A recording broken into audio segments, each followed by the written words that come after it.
আমি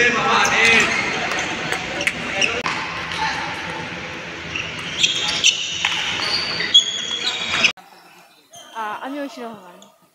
আমি বাংলাদেশ আর্মির প্লেয়ার। সেখানে আমি হচ্ছে সেকেন্ড পজিশনে খেলেছি, তো লাস্ট লাস্ট সেট আমি বের করছি। আমার আমার জেতার ফলে আর কি চ্যাম্পিয়ন আর কি লাস্ট সেটের।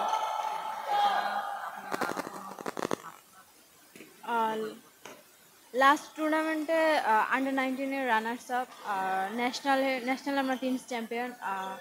তারপর এর আগে যে ফেডারেশন কাপ ছিল সেই ফেডারেশন কাপে আমাদের টিম চ্যাম্পিয়ন।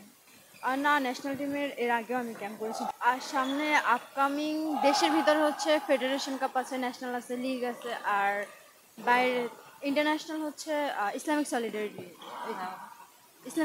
পাকিস্তানে। হ্যাঁ, ক্যাম্পে ইমপ্রুভমেন্ট হয়েছে, বাট আমাদের মনে হয় যে শুধু একজন কোচ হলেই হবে না, বাইরে থেকে যদি প্র্যাকটিস পার্টনার আনা হয় সেটা আমাদের জন্য বেটার হবে। তো আমরা ওদের খেলা দেখতে পারবো, ওরা কীভাবে খেলে, ওটা দিয়ে আমাদের ইমপ্রুভমেন্ট আরও বেটার হবে। Coach plus practice partner, coach আছে ঠিক আছে, বাট একজন প্র্যাকটিস পার্টনার হলে ভালো হতো আমাদের। আমার স্টার্টিং 2018-তে। হ্যাঁ, এটা চুজ করছি বলতে আমি আগে যে প্রতিষ্ঠানে ছিলাম তো ওই জায়গা থেকেই আর কি, নিজের চুজ না, ওই জায়গা থেকে আমাকে বলছে যে তুমি টেবিল টেনিস দেখো পারো কিনা, ঢুকছি, হয়ে গেছে।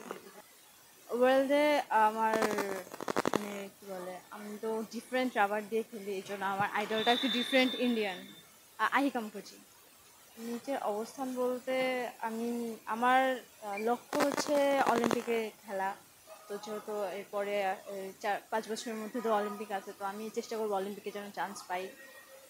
অলিম্পিকে মেডেল পাওয়া এটা আমাদের কোনোভাবে সম্ভব না, বাট এই যে সামনে যে সাব গেমস আছে, সাব গেমসে আমরা চেষ্টা করবো যেন যে ইভেন্টগুলো আছে সবগুলো ইভেন্ট একটা করে মেডেল পাওয়ার। যদি আমি টিমে চান্স পাই তো আমি যেসব ইভেন্ট খেলবো ওইসব ইভেন্টে যেন একটা হলে মেডেল থাকে। আর চ্যাম্পিয়ন হবো এটা বলতে পারবো না, কারণ আমাদের প্রতিপক্ষ ইন্ডিয়া থাকবে সাব গেমসে, বাট অ্যাটলিস্ট ব্রোঞ্জটা যেন আমরা কনফার্ম করতে পারি, এটা আমাদের টার্গেট থাকবে।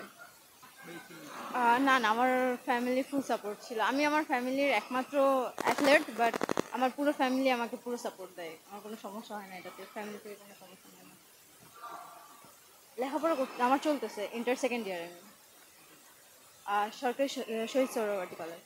আমরা ডেইলি ধরেন 6 ঘন্টা 7 ঘন্টা প্র্যাকটিসের পরে আপনারা হয়তো জানেন যে ক্যাম্পে টিচার রাখা আছে, তো সকালের প্র্যাকটিস শেষ করে দুটোর সময় টিচার আসে, তো টিচারের কাছে পড়ে তারপরে আবার বিকালে নামা, তারপরে বিকালে প্র্যাকটিস শেষ করে ফ্রেশ হয়ে খাবার খেয়ে আবার হোমওয়ার্কগুলো করা আমাদের জন্য টাফ, বাট করতে হবে, কারণ বাংলাদেশের প্রেক্ষাপটে তো পড়াশোনা ছাড়া অন্য কিছু নেই, খেলাধুলোদের কতদিন।